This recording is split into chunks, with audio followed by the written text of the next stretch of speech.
মুহূর্তে ইব্রাহিমকে নমরুদ ডাক দেয়, বলে ইব্রাহিম ওই কাজ তো আমিও পারি। বলে কেমন? দেখাও তো দেখি, তুমি জিন্দা মুর্দা কেমনে করো। নমরুদ বলল, জেলখানার জেলার জি জাহাপনা, জেলখানার থেকে নাও।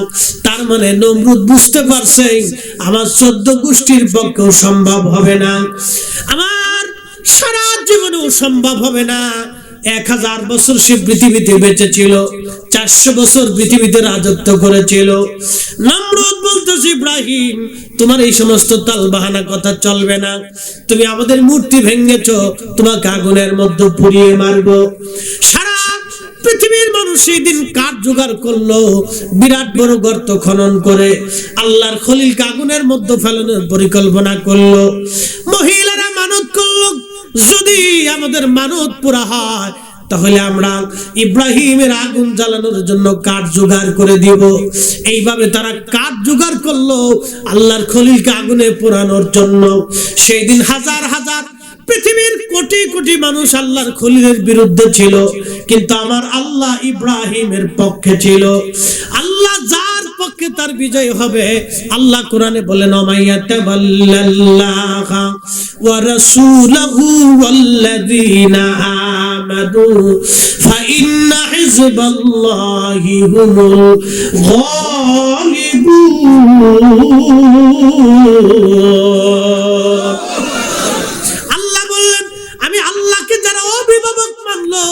আমার রাসূলকে যারা অভিভাবক মানলো, আমার ওলিদেরকে যারা অভিভাবক মানলো, আল্লাহ পাক ডাক দিয়ে বলেন, আমি আল্লাহকে যারা ওলি মানলো, আমার রাসূলকে যারা ওলি মানলো, এবং আমার মুমিন ইমানদার কামেল আল্লাহ আমি আল্লাহর ওলিদেরকে যারা ওলি মানলো, আমার আল্লাহ বললেন ফাইন্না হিজবাল্লাহ, তারা আল্লাহর দল, হুমুল গালিবুন, অবশ্যই আল্লাহর দল বিজয় হবে। এখন আমার দেশে এক দল আছে, আল্লাহ মানে নবী মানে ওলি মানে না, আল্লাহ মানে নবী মানে মাযহাব মানে না, আল্লাহ মানে নবী মানে ইমাম মানে না। তার মানে বোঝা গেল যারা আল্লাহ মানবে, নবী মানবে, ইমাম মানবে না, ওলি মানবে না, তারা হিজবুল্লাহ আল্লাহর দল হতে পারে না। এরা হলো শয়তানের জামাত, ইহুদিদের দালাল। কথা বলেন ঠিক কি না? সন্দেহ সন্দেহ নাই। এগুলো আরেক প্রকারের দালাল। আবার নতুন আরেক দালাল বেরিয়েছে, আহলে কোরআন, নাম দিছে কোরআন মানি হাদিস মানি না। যারা রাসূলের কথা মানে না, কোরআন মানে কিন্তু নবীর কথা মানে না, কালাম মানে কালামুল্লাহ মানে কিন্তু রাসূলের হাদিস মানে না, ওরা হলো ইহুদিদের দালাল। আসতে বললেন কেন? জোরে বলেন। যদি সন্দেহ করেন তাহলে আপনার ঈমান নষ্ট হয়ে যাবে। আকাশ ভেঙে যাবে, পৃথিবী পুড়ে যাবে, সাগর শুকিয়ে যাবে, আল্লাহর কালাম পরিবর্তন হবে না। আল্লাহ বলেন, মা আতাকুমুর রাসূলু ফাখুযু, আমার নবী যেটা করেছেন, করার অনুমতি দিয়েছেন, মনসম্মতিও আছে, ও আমার বান্দারা সেটা তোমরা করো। ওয়া মা নাহাকুম আনহু ফান্তাহু, আমার নবী করেন নাই, করার অনুমতি দেন নাই, মনসম্মতিও দেয় নাই, তোমরা সেটা ছাড়ো। আল্লাহর কোরআন বলে আমি আল্লাহ মানবা, আমার নবী মানবা, ওয়া উলিল আমরি মিনকুম, উলুল আমর হুমুল ফুকাহা ওয়াল উলামা মানবা, ফুকাহা ইকরাম মানবা, উলামা ইকরাম মানবা, আউলিয়া ইকরাম মানবা, ওয়া কুনু মা'আস সাদিকিন। কুরআন আল্লাহর জবান বলে আমার সাদিকিনদের সঙ্গে তোমরা হবা, আমার সালি আমার ওলিদের সোহবতে যাবা, তাদের মজলিসে বসবা, তাদের কাছে তোমরা বসবা, তাদের কাছ থেকে ইলম তোমরা শিখবা, তাদেরকে ভালোবাসবা। নবী বলেন তাদের দর্শে বসবা, তাদের কাছ থেকে দ্বীনের ইলম তোমরা নিবা। আল্লাহ বললেন, নবী বললেন, আল্লাহ নবীর কথাকে যারা ডাইভার্ট করে ওরাই হলো ইহুদিদের দালাল। কথা বলেন ঠিক কিনা? সন্দেহ নাই। মুহতারাম, আমি কোরআন থেকে বলতেছি, হাদিসের দলিল গুলো ওরা বলে জাল হাদিস, আল হাদিস, সহিহ হাদিস, জয়ীফ হাদিস, ওরা বলে মাকতু, আমার মাকতু হাদিস, বিভিন্ন কথা ওরা মুরসাল টুরসাল দিয়া ফেরাউনকে পানির মধ্যে চুবিয়েছে। আল্লাহ রাব্বুল আলামিন দেখেন, আল্লাহ বান্দাকে সুযোগ দিয়ে দেন, কিন্তু আল্লাহ পাক চিরদিনের জন্য ছেড়ে দেন না। রাব্বুল কারীম ছেড়ে দেবে না, কথা বলে ঠিক কি? ছেড়ে দেবে না, আল্লাহ অবশ্যই ছেড়ে দেবে না। ওরা বলতেছে তোদের আল্লাহ কি করবে, আমার আল্লাহ কি করতে পারে এটা ওদের বোঝা উচিত। কি করতে পারে ওরা ওদের টাইটান থেকে বোঝা উচিত, টাইটানিক থেকে বোঝা উচিত। টাইটানিকের নির্মাতা বলেছিল এই জাহাজ কোনোদিনও ডুবার না, কখনো এই জাহাজ ডুববে না, কোনো ঝড়ে ডুববে না, কোনো তুফানে ডুববে না, এটা ওয়াজেও অপরাজেও। কিন্তু আল্লাহ বলেন না, তোরা সিদ্ধান্ত করেছিস, পরিকল্পনা করেছিস টাইটানিক জাহাজ ডুববে না, এটা অপরাজেও ওয়াজেও, এটা কখনো ডুবার না, কিন্তু আমি মালিক প্রথম ধাক্কায় ডুবাই দেব। আল্লাহু আকবার, জোরে বলেন না, হয় না, আরো জোরে বলেন, আরো জোরে। বাস্তব না অবাস্তব? বাস্তব। যেটা ডুবার ছিল না সেটা আগে ডুবে গেল, কিন্তু যেটা ডুবার ছিল সেটা এখনো সমুদ্রে ভেসে আছে। আল্লাহু আকবার। প্রিয় ভাইরা আমার, এই জন্য আল্লাহ রাব্বুল আলামিন কোরআন শরীফে একটা কথা আল্লাহ পাক বান্দাকে বলেন, ওয়াতাফাক্কারুনা ফি খালকিস। সেই দিন সব মানুষ তাকে আগুনের মধ্যে পোড়াইতে নিয়ে গেল। কেন? তার দোষ কি? তার একটা দোষ, সে কেন এক খোদার দাওয়াত দেয়, কেন লা ইলাহা ইল্লাল্লাহ কালেমার দাওয়াত দেয়। আল্লাহর নবী 40 বছর ধরে মক্কার মানুষের কাছে ছিলেন আলামিন, বিশ্বস্ত। যখন কালেমার দাওয়াত দিলেন তখন আল্লাহর নবী হয়ে গেলেন শত্রু, মিথ্যাবাদী। কিন্তু 40 বছর ধরে ওই মক্কার মানুষটাকে আলামিন বলল, বিশ্বাসী বলল, বিশ্বস্ত বলল। জীবনে কোনোদিন যিনি মিথ্যা বলেন নাই, কোনো ধোঁকা দেন নাই, কোনো মানুষ ঠকান নাই, কাউকে অন্যায় ভাবে একটা থাপ্পড় পর্যন্ত দেন নাই, কোনোদিন বকাবাজি করেন নাই, কাউকে ধমক কোনোদিন দেন নাই। সেই নবী রাহমাতুল লিল আলামিন 40 বছর বয়সে যখন কালেমার দাওয়াত দিলেন, তখন মানুষেরা, সেই মানুষ যে মানুষগুলি আলামিন বলতো, সেই মানুষগুলি তাকে আবার মিথ্যাবাদী বলল, পাগল বলল। ও নবীর উম্মত, খুবই মনোযোগ দেন। আমরা সেই নবীর উম্মত, শ্রেষ্ঠ নবীর উম্মত, কোন নবীর উম্মত? যেই নবী রাহমাতুল লিল আলামিন কোন ব্যক্তির চোখের মধ্যে যখন থুতু মারতেন সাথে সাথে চোখ ভালো হয়ে যাইত। খন্দকের খাইবারের যুদ্ধের ময়দানে আলী আল্লাহ নবী বলেন, আগামী কাল এমন একজনের কাছে কালেমার পতাকা দিব যার মাধ্যমে মুসলমানদের বিজয় হবে। হযরত সাদ বিন আবি ওয়াক্কাস বলেন, সারা রাত আমি ঘুমাই নাই। সহিহ মুসলিম কিতাব ফাযাইলু আসহাবিন নবী থেকে বলতেছি, বাবু ফাযাইলু আলী ইবনে আবি তালিব, এই বাপ থেকে বলতেছি। হযরত সাদ বিন আবি ওয়াক্কাস রাদিয়াল্লাহু আনহু বলতেছেন, শুনে রাখো আমার উম্মতেরা, শুনে রাখো আমার মুসলিম ভাইরা, নবীর উম্মতেরা শোনো। আল্লাহর নবী রাত্রি বেলা বলেন, আগামী কাল এমন একজনের কাছে কালেমার পতাকা দিব যার মাধ্যমে মুসলমানদের বিজয় হবে। একসাথে বলা যাবে আল্লাহু আকবার। আমার এক দেশের ভাইরা রাসূলের ইলম নিয়ে প্রশ্ন তোলে, নবীর ইলম নিয়ে প্রশ্ন তোলে।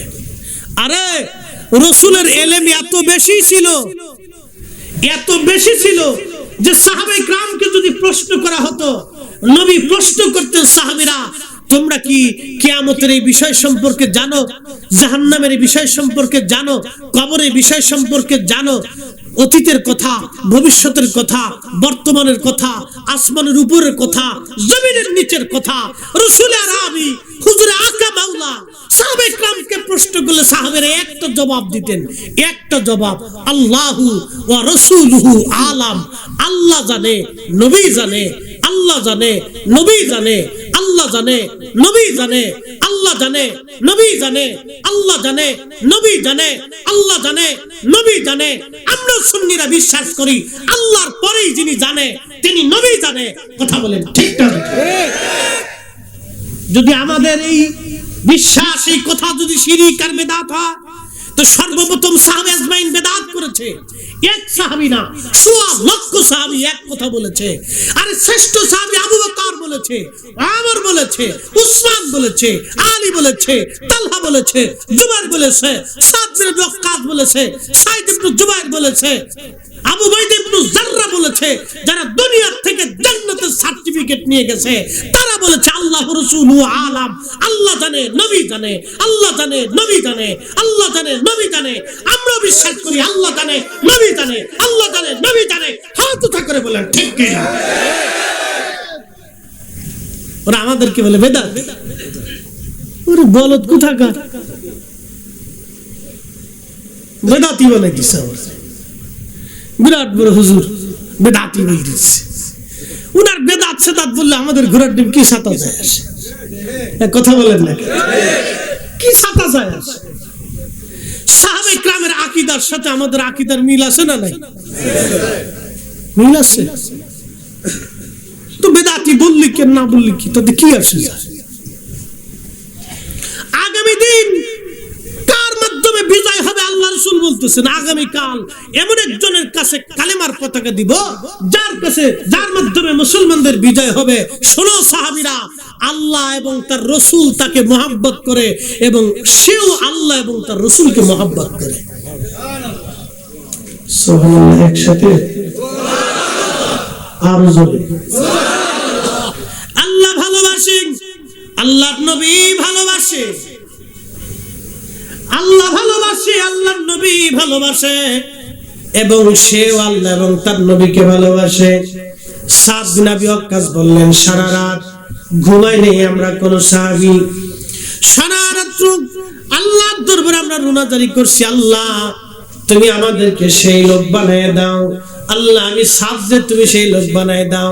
আবু বকর কাঁদে আল্লাহ আমারে বানাও, ওমর কাঁদে বলে আল্লাহ আমারে বানাও, উসমান কাঁদে বলে আল্লাহ আমারে বানাও, তালহা বলে আল্লাহ আমারে বানাও, জুবাইর বলে আল্লাহ আমারে বানাও, আবু হুরায়রা বলে আল্লাহ আমারে বানাও।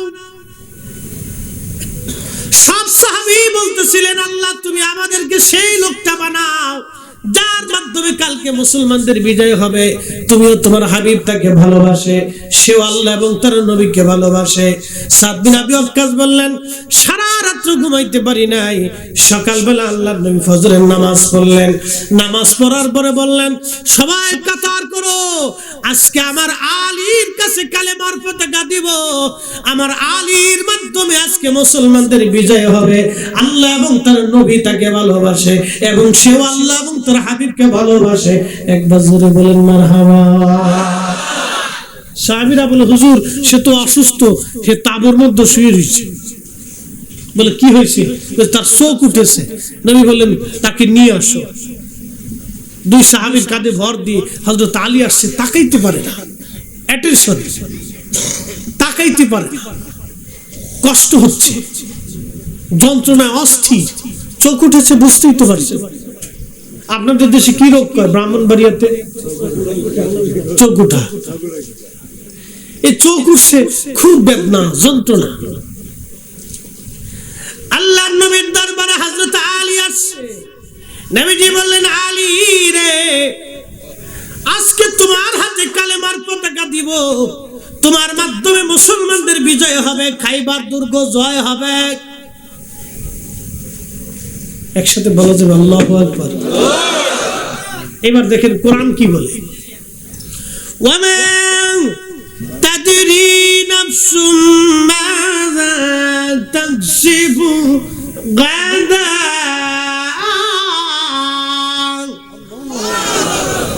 আগামী মুহূর্তে মানুষের জন্য কি আসবে মানুষ জানে না,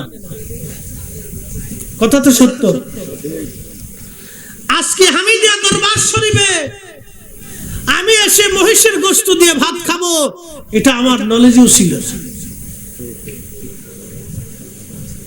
আমি গরু খাই না, মহিষ খাই, এর লেগে দেশে মহিষ কুরবানি দিছি। তো যাই হোক, এই গরু খাইতে পারি না, মহিষ খাই। তো জিজ্ঞেস করলাম কিসের গোশ? মহিষের গোশ। মনে করে আল্লাহ বরাতে রাখলে এরকমই হয়।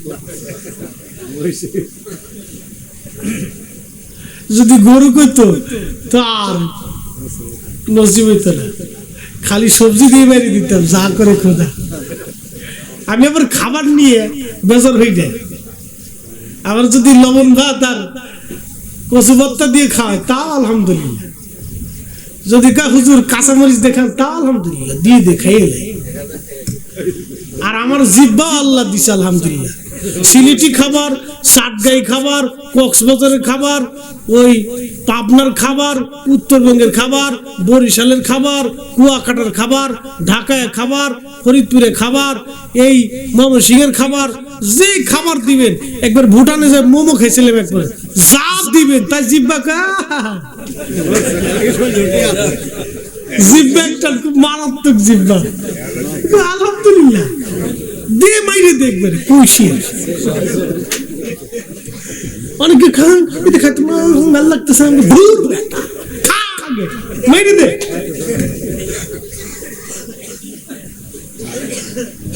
না এটা জিহ্বা আল্লাহ দিয়ে দিছে। সিলেটের একটা হুজুর শীতও খাওয়াই রাম রে বা, আপনার খানা ভালো লাগছে না? খুব ভালো, দিয়ে দে। অনেকে ছায়া থেকে কেমনে দূর মাইরি দিই। অনেকে চট্টগ্রামের খাবার খাইতে পারে, দূর মাইরি দিই, খাইল আগে। জিহ্বা খুব মারাত্মক জিহ্বা। আমি আল্লাহর দরবারে প্রশংসা করি, আল্লাহ খুব ভালো একটা জিনিস যন্ত্র আমারে দিয়ে দিচ্ছে একবারে। না নাই জিহ্বার উপর দিলেই মজা, যা খুব ভালো জিহ্বা। একসাথে জোরে বলি তো আল্লাহু আকবার। আগামী দিন কি হবে আমাদের জানা আছে? আল্লাহর নবী বলে দিন আগামী কাজকে তোমার মাধ্যমে মুসলমানদের বিজয় হবে। একসাথে জোরে বলা যাবে আল্লাহু আকবার। আল্লাহর পরেই যিনি জানে তিনি নবী, কথা বলেন ঠিক কিনা? আল্লাহর পরেই যিনি জানে তিনি কে? আল্লাহর পরেই যিনি ইলমওয়ালা তিনি কে? আল্লাহর পরে যিনি মানলেওয়ালা তিনি কে? আল্লাহর পরে যার উপর ঈমান আনতে হবে তিনি কে? তিনি নবী। এই রাসূল নিয়ে প্রশ্ন, একদল আছে বুকে হাত বেঁধে নামাজ পড়ে, আসে না? বাস শিক্ষার একটা দিয়ে বসছে। আমি জীবনে প্রথম স্টুডেন্ট লাইফে ঠাকুরকে গেছি ওয়াজ করাচ্ছে, বুঝতে পারছেন? কেন করলাম? যে জিহ্বা একটা দিছে, যেহেরি যাই সেখানে মাইরি দিই। তো খাবার আছে না ঠাকুরকার খাবার, একবারে সীমান্তবর্তী এলাকা। প্রথমে দিছে ডাল, কি দিছে? আমাদের দেশে প্রথমে ডাল খাওয়া, এত বললে আত্মীয়তা থাকবো, ও যে খয়রাতি করতে দূরে লেগেছিল। প্রথমে দিছে ডাল, আমাকে দে মাইরি দিয়ে দিছি, সালাম দিয়ে দিছি যা। তারপরে দেখি অন্য অন্য তরকারি, আমাকে দাও, মাইরি দিছি যাও। গরুটা খাইলে এটা একটা ঝামেলা, অ্যালার্জি আছে। ডলি এটা আগে খাইছি, মারছি খুব। কাল আলী রে, তোমার মাধ্যমে আজকে বিজয় হবে, ঝান্ডা নাও। বলি ইয়া রাসূলুল্লাহ, আমার চোখ উঠেছে, প্রচন্ড বেদনা, অসুস্থতা, আমি বিছানা থেকে উঠতে পারি না, তাকাইতে পারি না। আল্লাহর নবী বলেন আলী তোমার চোখ আমার কাছে দাও। চোখ দেয়া হলো হযরত আলী রাদিয়াল্লাহু আনহুকে। আল্লাহর নবীজি থুতু মোবারক চোখের মধ্যে মেরে দিলেন। আল্লাহু আকবার। এত বড় হায়ার অ্যান্টিবায়োটিক ওষুধ পৃথিবীতে আজও পর্যন্ত আবিষ্কার হয় নাই। পৃথিবীতে আজও পর্যন্ত আবিষ্কার হয় নাই। বিজ্ঞান বলে আমরা ধর্ম মানব বিজ্ঞান দিয়া, ইসলাম বলে না, বিজ্ঞান দিয়া ধর্ম হয় না, বরং ধর্ম দিয়া বিজ্ঞান বুঝতে হবে। কথা বলেন ঠিক কিনা? আমি বিজ্ঞান দিয়ে ধর্ম বুঝতে যাবো কেন? যদি বিজ্ঞান দিয়ে ধর্ম বুঝতে চাই তাহলে বলুন পৃথিবীর কোন হায়ার অ্যান্টিবায়োটিক ওষুধ মারার সাথে সাথে চোখ ভালো হয়ে গেল, এক সেকেন্ড তো দেরি হলো না। একসাথে জোরে বলা যাবে আল্লাহু আকবার। থুতু মারছে, থুতু থুতু মেরে দিলেন চোখের মধ্যে। মারতে দেরি হয়েছে, চোখ ভালো হইতে দেরি হয়নি। সুবহানাল্লাহ। বাড়ি যে কই আমরা যদি থুতু মারি হুজুর চোখ কানা হয়ে যাবে। যে বেটাকে রসুল আমার মতো, ওর থুতু মারলি তো ওর চোখ শেষ, একবারে চোখের উপর মনে করছে চোখে টাটা মারছে। হ্যাঁ, মানুষের থুতুর ভিতরে কিন্তু প্রয়োজন থাকে। আমি বলে দিই, সকালবেলা ঘুম থেকে উঠবেন, একটা মেডিসিন দিয়ে দিই, গ্যাকোজিমা ওষুধ। যারা ঘুমাইছে একটু ধাক্কা দেন, কারণ এটা হলো কবিরাজি চিকিৎসা দিতেছি। খালি ওয়াজ করলে হবে, কবিরাজি চিকিৎসা মেরে দিয়ে যায়। সুরের সারা জীবন মনে রাখবেন। অনেকে চুলকানি হয় না, হতেই পারে, চুলকানি টুলকানি হয়ে যায়, দেখা যায় যে অনেক সময় ওষুধে সারে না। আপনার জন্য চমৎকার একটা ওষুধ আজকে দিয়ে যায়।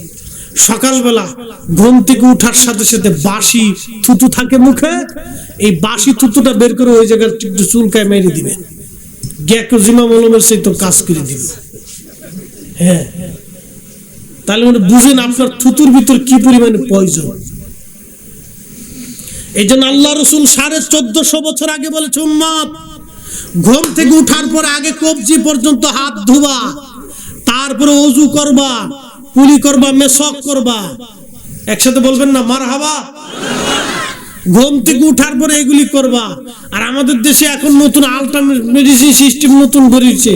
কামলা বেটি চা বানায় তুই আসে চা খানো, ঘুম থেকে উঠে চা মাইতেছে। কি বলদের বলো। 1450 বছর আগে রসুল শিক্ষা দিলেন, উম্মত আগে মেসওয়াক করো, পরিষ্কার করো, ওযু করো, কবজি পর্যন্ত হাত দাও, ওযু করো, ফ্রেশ হও, তারপরে খাবার খাও। একসাথে জোরে বলা যাবে না আল্লাহু আকবার। আরে 1450 বছর আগে তো বিজ্ঞান আবিষ্কার হয় নাই, কিন্তু আমাদের নবী বিজ্ঞানী 1450 বছর আগে শিখিয়ে দিয়ে গেছে, তোমার এই বাসি থুতুর ভিতরে থাকবে পয়জন, এটা খাইলে তোমার রোগ বাড়বে, এটা পেটের ভিতরে গেলে তোমার রোগ জন্ম হবে। আরে নবী বিজ্ঞান দিয়ে নবী চিনবো না, নবী দিয়ে বিজ্ঞান চিনবো। কথা বলে ঠিক কিনা? নাস্তিকরা বলে আমরা বিজ্ঞান দিয়ে ধর্ম চিনতে চাই। ওরে বিআক্কেল কোথাকার। আচ্ছা বলেন তো, বিজ্ঞান দিয়ে যদি ধর্ম চিনতে চান, তাহলে রসুল করিম হযরত আলী চোখের মধ্যে থুতু মারলেন, চোখ সাথে সাথে ভালো হয়ে গেল। কোন বিজ্ঞান দিয়ে আর মেডিসিন দিয়ে বুঝাবেন বলে? নবী গ্রেট, নবী শ্রেষ্ঠ। এই নবীর ইজ্জতের চাদর যারা ধরবে, ও বুকে হাত বেঁধে নামাজ পড়ে, ওরা বলে রসুল আমাদের মতো। এই জন্য নবীর জীবনে ভুল হইতো। যারা বলে রসুলের জীবনে ভুল হইতো, ও হলো ইহুদিদের দালাল। সন্দেহ? যারা বলে সন্দেহ। ওই যে বুকে হাত বেঁধে নামাজ পড়ে, 8 টাকা তারাবি পড়ে, 12 রাকাত চুরি করে ফেলছে, ও জুতা চোরে সেই তো মারাত্মক চোর। খালি ঠিকের উপরে ঠিক। আরে মসজিদে জুতা চুরি হয় না, তোকার ডোয়া, তোকার জুতা কেরা নিছে কুত্তায়, মানুষই লিয়ে গেছে। মসজিদে জুতা চুরি হয়। এক মুসল্লি আমার ঢাকায়, অত 4 বছর মুসল্লি, একজন একা হুজুর, ওগুলি কি ব্যাপার? জুতা চলে গেছে। দাওয়াত দিতে গেছিল আমারে, র্যাবে চাকরি করে, দাওয়াত দিতে গেছে, জুতা চোরে লেগে গেছে। বললাম আপনার জুতা চোরে লেগে গেল, এবার তদার কি করে? হুজুর কেমনে কি কইতাম? জুতা কই রাখছিলেন? আমি তো জুতা একটু পিছনে রাখছিলাম, আমি এই আপনার সামনে গেছি ওয়াজ শোনার জন্য। আপনাদের ব্রাহ্মণবাড়িয়া কসবার ছেলে, হেডকোয়ার্টারে চাকরি করে। বলতেছে হুজুর আমি তো দাওয়াত দিতে আসছিলাম আপনাকে, এই প্রথম আপনার পাইনে না পাই ফার্স্ট টাইমে যে বসছি, কিন্তু জুতা লেগে গেছে। আমি আর কিছু করার নাই তো। তাহলে চিন্তা করেন আমার মসজিদে জুতা চোর আছে, কি বুঝলি? এই অবস্থা। এই জন্য যার যার জুতা তারটা নিরাপদে রাখবেন। যেই দেশে মসজিদের জুতার নিরাপত্তা নাই, সে দেশে আপনার বোন আর আপনার মেয়ে আর আপনার স্ত্রীকে বোরকা ছাড়া রাস্তায় ছাড়িয়ে দিয়ে নিরাপত্তা চান কেমনে? ঠিক আসতে বলেন কেন? জোরে বলেন। আমার দেশের ছেলেরা বিদেশে চাকরি করে, নাম কি যেন বললো, প্রবাসী ফাউন্ডেশন নাকি কল্যাণ ফাউন্ডেশন, প্রবাসী কল্যাণ ফাউন্ডেশন। এই যে প্রবাসী কল্যাণ ফাউন্ডেশনের আমার ভাইগুলি বিদেশ থেকে অনেক কষ্টে রুজি দিয়ে, ওরা বলল বিভিন্ন মানুষের, দুস্থ অসহায় মানুষের পাশে ওরা দাঁড়া। আল্লাহু আকবার। না, একসাথে জোরে বলবেন আল্লাহু আকবার। আল্লাহ বলছে আল মুসলিমুনা, আল্লাহ রাসূল বলছে আল মুসলিমু মান সালিমাল মুসলিমুনা মিন লিসানিহি ওয়া ইয়াদিহি। তিনি প্রকৃত মুসলমান, যার জবান ও হাত থেকে আরেক মুসলমান নিরাপদ থাকে।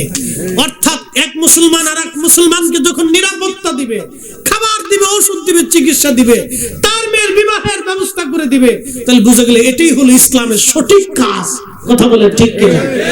আমার এই প্রবাসী ভাইগুলি তাদের জীবনের অনেক কষ্টের টাকা, যে ছেলেটা দেশে জীবনে কোনোদিন এই কাজ করে নাই, বাপের হোটেলে খাইছে, আর বাপে টাকা দিলে মোটরসাইকেল একটা কিনে রাস্তা বের খেলে ভ্রুম ভ্রুম ভ্রুম ভ্রুম করে, ওখানে চালা গাড়ি চালাইতে পারি না। আজকে একটা গাড়ির সামনে এসে পড়ছে, আমি চিন্তা করলাম, পিছনে দেখি জন্ডিস নিয়ে যাইতেছে, এই জন্য দেখলাম গিয়ার খুব বিরাট, এই ভিজে রাস্তার ভিতরে পিছনে জন্ডিস।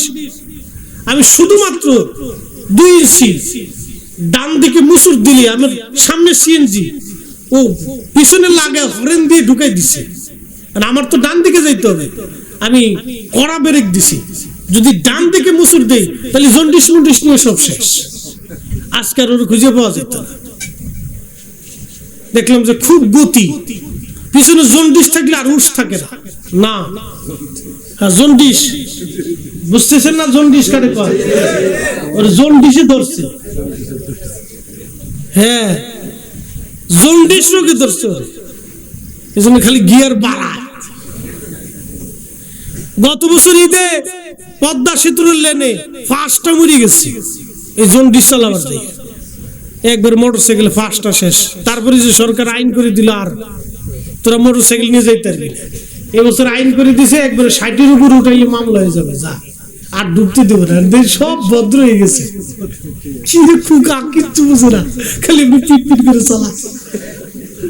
আমি গাড়ি দিয়ে পদ্মা সেতুতে যাই আর হাসি, আর কি উড়ে সর্বনাশ, কি ভদ্র ছেলে, কিচ্ছু বুঝে না, খুব উপরে যাইতেছে। আইন যদি এদেশের প্রশাসন আইনের জায়গায় আইন যদি কায়দা মতো চালাইতো, তাহলে আমার দেশের পাবলিক সোজা হয়ে যাইত। কি কথা কর না? সোজা হয়ে যেত, তারের মতো সোজা হয়ে যেত। মোহতারাম উপস্থিতি, আমার এই ভাইগুলি বিদেশ থেকে অনেক কষ্ট করে এরা টাকা রুজি করে পাঠায়, এরা রেমিটেন্স যোদ্ধা, কিন্তু দেশে আসলে এর দাম তাই না। যতদিন টাকা পাঠায় ততদিন খুব ভালো, টাকা পাঠানো বন্ধ হয়ে গেলে তো না ভ্যালু নাই। তোমার সিনিকেরা এখান থেকে বুঝে যাবে। প্রিয় বন্ধু,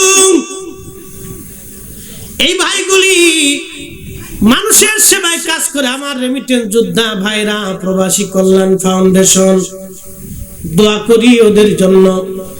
গরিব মেয়েদের বিবাহের ব্যবস্থা ওরা করে, গরিব মানুষের ঘরে খাবার পৌঁছানোর ব্যবস্থা করে, অনেক কষ্টের রুজি দিয়ে ওরা এগুলি করে। বাজানো শুনিয়া যান আপনি। একটা কথা আজকে বলে দিয়ে যায়, যে ব্যক্তি মানুষের বিপদের সময় পাশে দাঁড়ায়, তার কঠিন সময় যিনি দাঁড়ান, সেই রবের নাম কি? আল্লাহ, তাতে কোনো সন্দেহ নাই।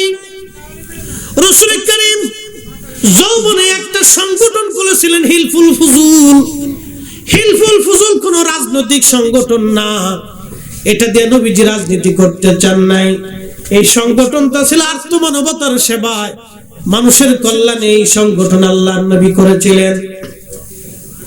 তবে আপনাদের এলাকার যুবকদের প্রশংসা করা লাগে, ওরা বিদেশে থাকুক আর দেশে থাকুক, যে অবস্থায় থাকুক, ওরা ব্যবসা বাণিজ্য যাই করুক, আপনাদের ব্রাহ্মণবাড়িয়ার ছেলেরা, যুবকদের একটা গুণ আছে, এরা বিভিন্ন সংগঠন করে, এরা মাহফিল করে, আলেম ওলামা দাওয়াত করে, এরা মানুষদেরকে ধর্মের কথা শোনায়, হকের কথা শোনায়। এটা কিন্তু একটা ভালো গুণ। যেই ছেলেটা একবারে নামাজ পড়েও না, সারা বছর নামাজ পড়ে না, প্যান্ট শার্ট পরে বক কাটিং, তারপরেও দেখবেন ও মাহফিলের জন্য দৌড়ায়, এটা একটা ভালো গুণ। আস্তে একদিন করতে করতে এক সময় ওই দেখা যাবে ওই মাহফিলের সভাপতি হয়েছে, ওই একদিন দেখা যাবে নবীর সৈনিক হয়ে দাঁড়ায় গেছে, ওই ইসলামের ঝান্ডা নিয়ে আল্লাহ নবীর সুন্নাতের পতাকা নিয়ে ওরা একসময় মাঠে ময়দানে ঝাঁপায়া পড়বে। কথা বলেন ঠিক কিনা? এটা ভালো গুণ, এটা ভালো গুণ, কাজ ভালো। সুরতে এখনো জুব্বা পাঞ্জাবিতে আসে নাই, কিন্তু নীতিতে অটল। এরকম বহু যুবক আছে, কি কথা কম না? খালি জুব্বা গায়ে দিলেই নীতিতে অটল হয় না। শুধু আমাদের কথা বলে দেবো তা না, প্যান্ট শার্ট পরে দল গঠন করেছিলেন। আপনারা এইভাবে আত্মমানবতার সেবায় সংগঠনগুলিতে আমরা আপনারাও জয়েন করবেন। খালি বিদেশিরাই থাকবে, দেশিরা থাকবে না তা না। দেশি বিদেশি যারা আছেন সবাই আত্মমানবতার সেবায় মানুষের প্রয়োজনে পাশে দাঁড়াবেন। এটাই হলো ইসলামের কাজ। হযরত খলিফাতুল মুসলিমিন এই কাজগুলি করেছেন, তারা মানুষের পাশে দাঁড়িয়েছেন। আল্লাহর নবী উম্মতের জন্য 6টা নসিহত রেখেছেন, 10টা নসিহত, 6টা উপদেশ রেখেছেন। আমার উম্মতেরা, এক মুসলমান আরেক মুসলমানের জন্য 6টা হক। তার ভিতরে একটা হক হলো এক মুসলমান অসুস্থ হলে আরেক মুসলমান তার সেবা করবে, তার দেখভাল করবে, তার ওষুধ খাদ্যপত্র চিকিৎসা ব্যবস্থা করবে। কিন্তু আমার দেশে তা হয় না। আমার দেশে চিকিৎসার ব্যবস্থা নাই, আমার দেশে এইগুলি করা হয় না। আমি মাঝে মধ্যে বলি, হজে গিয়েছিলাম, উমরা গিয়েছিলাম, এক হাজী সাহেব 8 বার মক্কায় গেছে, মদিনায়। আমি বললাম, কাকা কয়বার আসছেন? বলে 8 বার। শাশুড়ি নিয়ে আসছেন? 8 বারই আনছি। কত খরচ হয়েছে? 20 লাখের উপরে। আমি বললাম, 20 লাখের উপরে আপনি খরচা করলেন কি জন্য? বলে আল্লাহ নবী পাওয়ার জন্য। আমি বললাম, কাকা একবার আসছেন তাও ভালো, আবার আসছেন তাও ভালো, আবার আসছেন তাও ভালো, 3 বার আসতেন, বাকি 5 বারের টাকা দিয়া আপনার দেশে সদর হসপিটাল আছে না? বলে হ্যাঁ। আমি যাই বলবেন, কাকা যায় দেখবেন কত মানুষ অসুস্থ অবস্থায় আছে, কত মা টাকার অভাবে ওষুধ কিনতে পারে না, কত বাবা টাকার অভাবে সন্তানের চিকিৎসা করাইতে পারে না।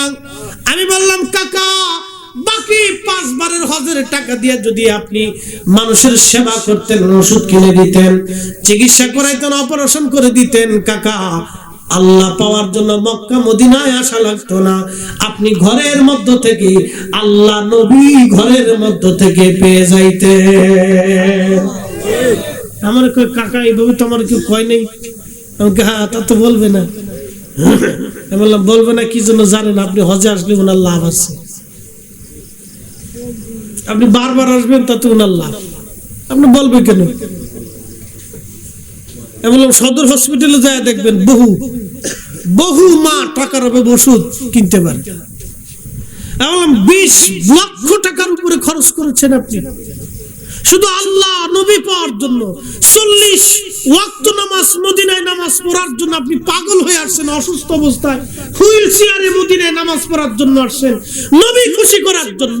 নবীর উম্মত বাড়িতে খাবার পায় না, নবীর উম্মত চিকিৎসার ওষুধ পায় না, নবীর উম্মত ঘরে থাকার জায়গা পায় না, নবীর উম্মত ধুকে ধুকে মরে, নবীর উম্মত না খেয়ে থাকে, নবীর উম্মত রমজানে এই পচা গলা খেজুর খেয়ে ইফতার করে, আর নবীর উম্মত এই আলু ভর্তা দিয়ে ভাত দিয়ে পচা গলা দিয়ে সেহরি খায়।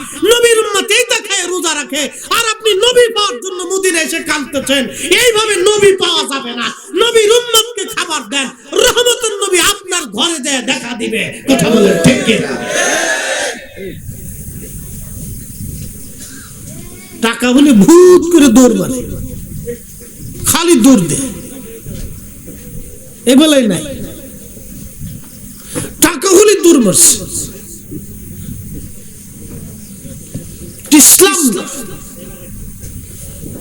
ইসলাম এইভাবে শিখাই নাই। হযরত আলী রাদিয়াল্লাহু আনহু, উনাকে যখন শহীদ করা হলো, শহীদ করার পরে হযরত আলী রাদিয়াল্লাহু আনহু ওনার জানাজার নামাজ নিয়ে যাওয়া হচ্ছে। এক খ্রিস্টান মেয়ে অন্ধ দৌড়ায় আসছে হযরত আলী রাদিয়াল্লাহু আনহুর মসজিদে, কুফা সেন্ট্রাল মসজিদের পাশে দাঁড়ায় দাঁড়ায় কাঁদে। কষ্ট হচ্ছে আপনাদের? রাত কিন্তু 2:45 বাজে। একসাথে বলবেন না মারহাবা? এগুলো আমাদের শিখা দরকার। আমার ভাইরা যে কাজ করতেছে তো দারুণ কাজ, অনেক ভালো কাজ, যেটা আমার দ্বারা হয় না, সেটা আমার এই দাড়ি ছাড়া যুবকই করছে। আমার দ্বারা যেটা হয় না সেটা প্যান্ট পরে যুবকই করছে।